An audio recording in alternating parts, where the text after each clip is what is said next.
Yep, I really did. I bought an F-350. I've always been a Ford guy. My first vehicle ever was a 1964 F-350, and all my trucks have always been Fords until the 2018 Dodge Ram 3500 that we're in right now. And as soon as I bought this thing, a lot of you guys said I should have bought another Ford, and those comments really only intensified when this thing had to go to the shop. The first time for a DEF system problem, the second time for a problem with the key transponder, and it actually could stand to go back now. With 16,000 miles, I have a heated mirror that doesn't work and a cracked windshield. Now, the cracked windshield isn't the fault of the truck. That's, you know, that's just Wyoming in the winter. But regardless, I guess you could say I finally caved and I bought another F-350, and we're on our way to go get it right now.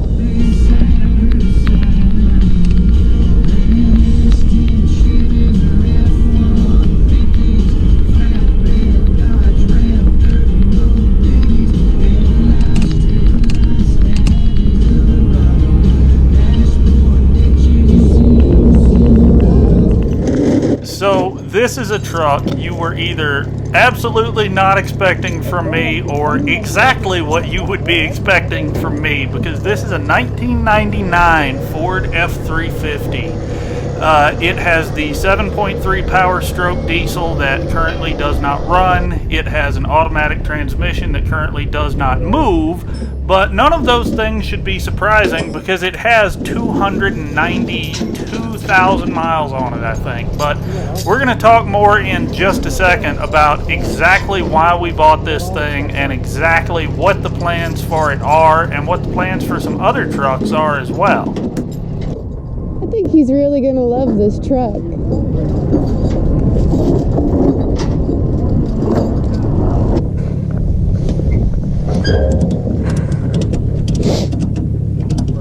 And I want to talk a little bit about why I'm so excited about this particular F-350 and a couple of the little quirks and features some of you may have noticed, and just why I am having as good of a day as I feel like I'm having, because this doesn't happen often.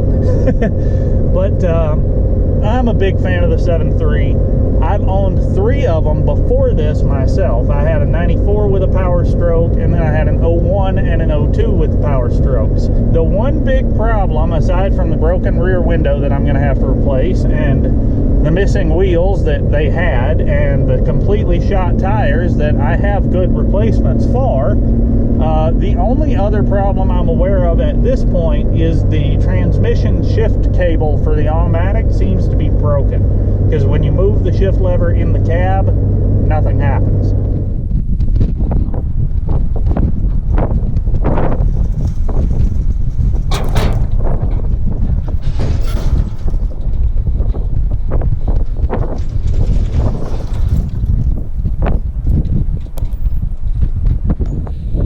Well, that went okay, but our block heater cord here didn't survive the trip, but that's all right because it just came unplugged, so we'll plug it back in.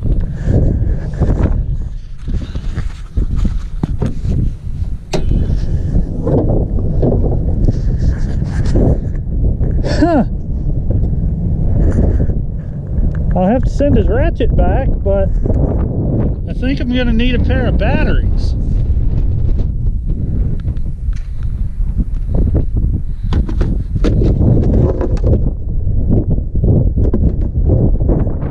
We'll have to put that on the parts list. It's got a decent little oil leak up top. That's not a big deal, not too surprising.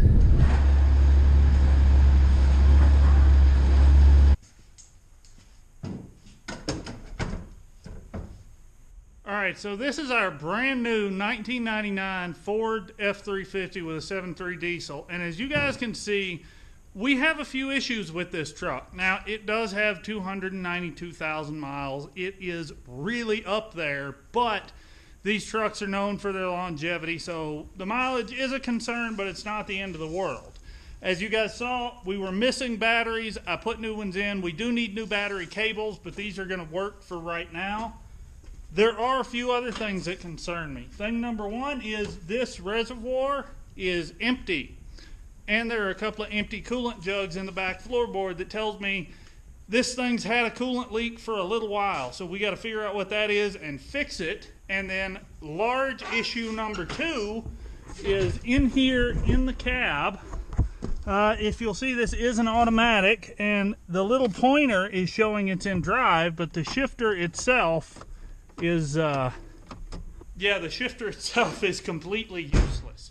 So if you haven't seen one before, this is a cooling system pressure tester. You can buy these for about 30-40 bucks, or you can rent one from most local auto parts stores, and they'll come with a variety of adapters. For example, where this one has a threaded cap, there's an adapter for the threaded cap. They also come with adapters for smaller fill necks and that sort of thing. But the way these work is you fill your cooling system, attach the pressure tester, and then you pump it up and watch that little gauge.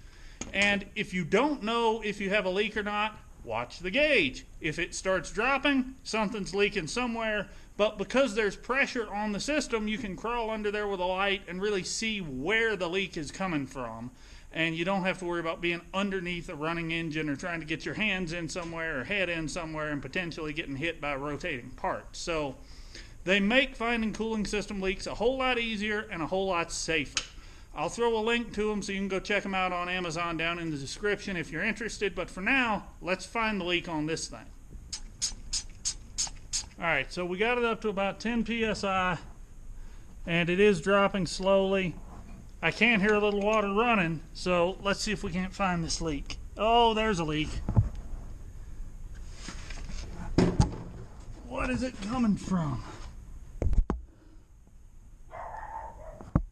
Up there somewhere. Thermostat housing, maybe? Let's go look. It is the thermostat housing. You can kind of see it right down there, just that little trickle. So it looks like we found at least the first coolant leak, hopefully the only one, but we don't know for sure till we get it running and put a few miles on it. But that thermostat housing is leaking. They're just cheap stamped steel.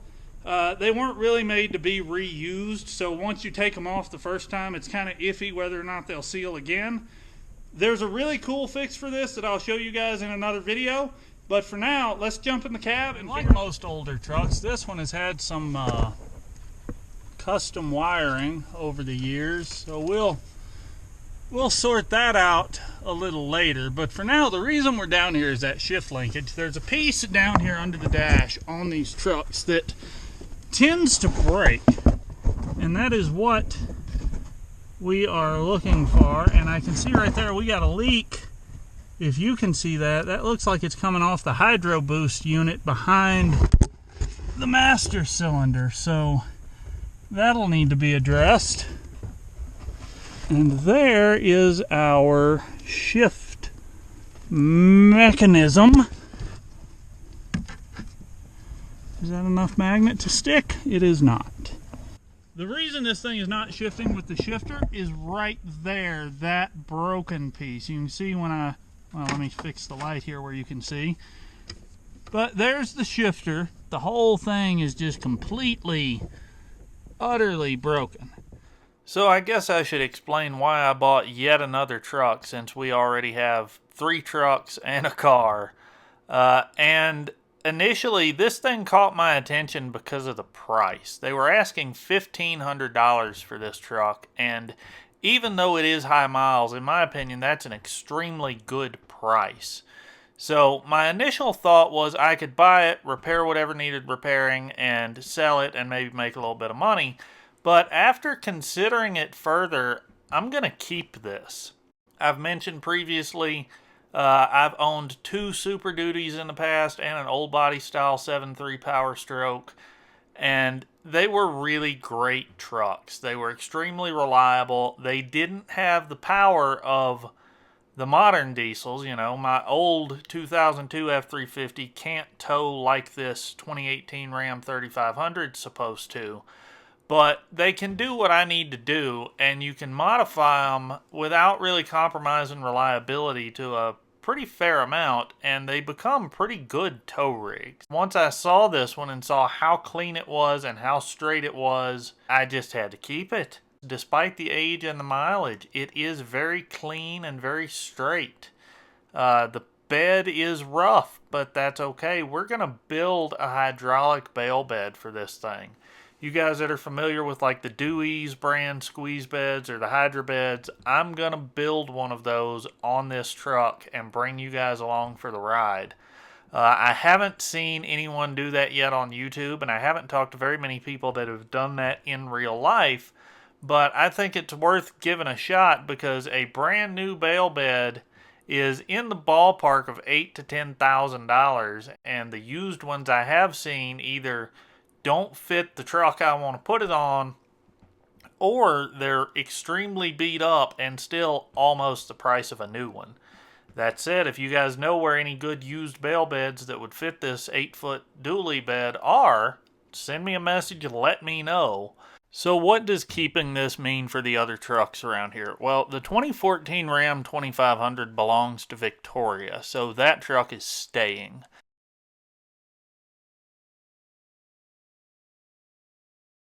The 97 F-250 is kind of the dedicated plow truck. That's why it was purchased.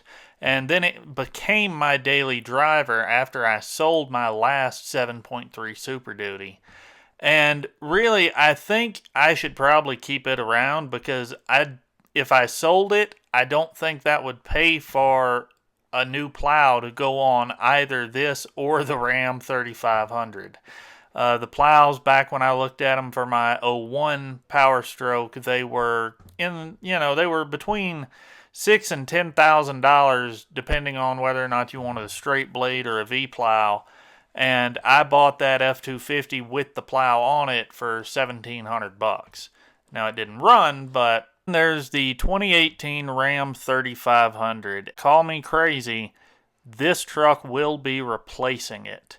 Not immediately, because this truck is going to be a pretty decent little project. I mean, we've got to go through, get all the reliability issues fixed, get the bed fixed. We got to do some modifications to give it a little bit more power so it will be able to tow a little bit better.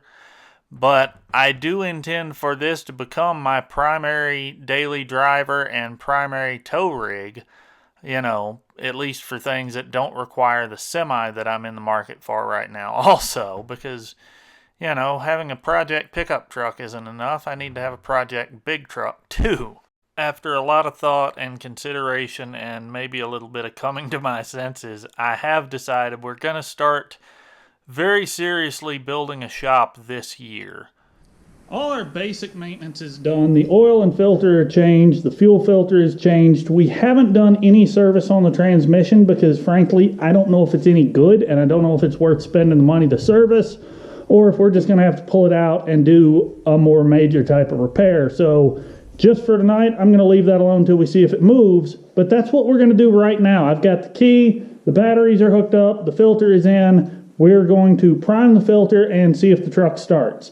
Now, no, there is nothing in the cooling system, so we're not going to run it for very long because we don't want it to get warm, but it's single digits Fahrenheit out here, and this truck hasn't been started in a very long time, so I'm sure overheating is not going to be a problem. I hope. Now, what I'm doing here is cycling the key for two reasons. One, it is cold out here, and I want the glow plugs to run as long as they can run, so I'm going to give them 2 rounds to warm up. But 2, this causes that electric fuel pump to run, which reprimes the fuel filter where we had all that disassembled and got air in there. So our light went out. Let's see what happens.